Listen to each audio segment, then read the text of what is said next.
Yaoundé, Cameroon's political capital. By day, it breathes with life, with everything seeming to be normal. But when night falls, another Yaoundé awakens.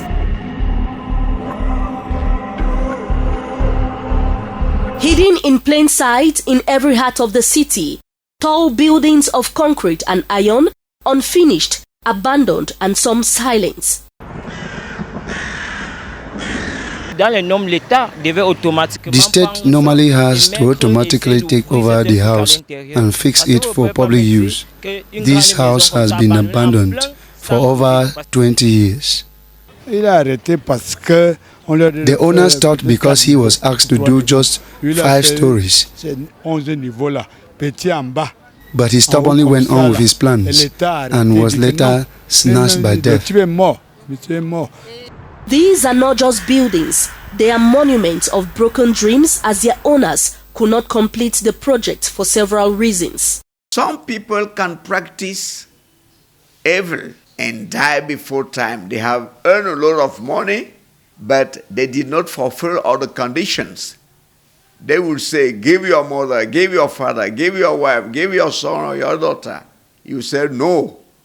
They will stop giving you the funds, and you could never be able to end with your residence.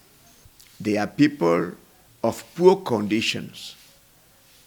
They will ask to work as watchmen, and they will stop the fund you were earning to go on building your house.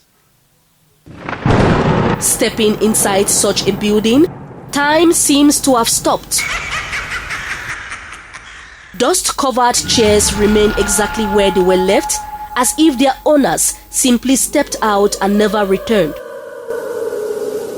A pair of old shoes lies abandoned on the floor, untouched for years. In Ekundum and surrounding neighborhoods in Yaoundé, residents recount of stories in such buildings after midnight. Footsteps, doors creaking on their own, plates being washed in the dark. Some insist these houses are haunted. You are sleeping and you have the impression that there's somebody in the kitchen, there's somebody taking the bath, there's somebody walking in the parlor. A lot of noises. So much noises that you cannot sleep again. Empty to the eye, yet full of unseen presence.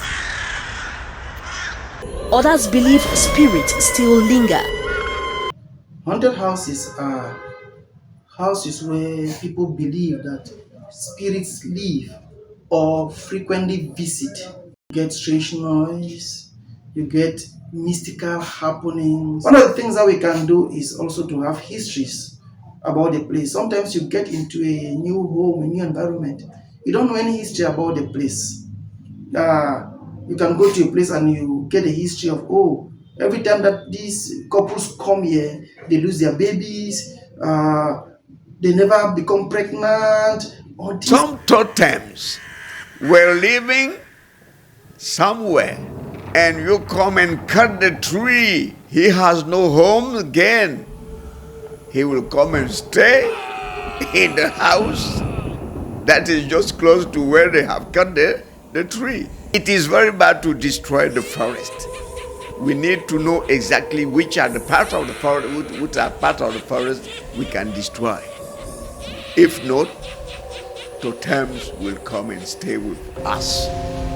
Evil spirits will come and stay with us because we have destroyed where we're living. Beneath the fear, another reality unfolds. These buildings are not entirely empty. In the darkness of abandonment lives families, men, women and children, mostly from Cameroon's far north, alongside refugees fleeing conflict from neighboring countries. With nowhere else to go, they have turned these ghostly structures into homes.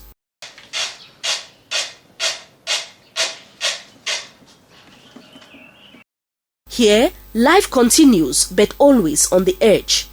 Cracked pillars, missing railings, weakened foundations, danger looms at every step. But why will someone begin such massive structures in prime locations of Yaoundé only to abandon them? Evil neighbors, because of jealousy, they can come and install some beings in your home. No way to get sleep, no way to go to bed. Every night is full of trouble.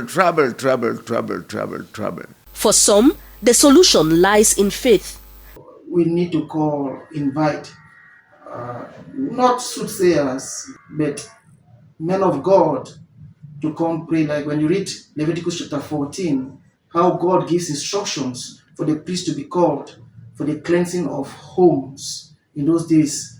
To practice those fights, you can go to back to the villages. We have a lot of initiated people that can give a helping hand and let everything be all right again. Yet, beyond the spiritual lies a practical lesson.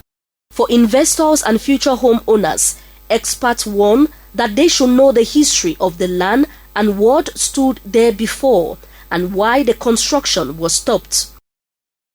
In Yaoundé, abandoned buildings continue to rise. To some, they are haunted relics. To others, they are homes of last resort.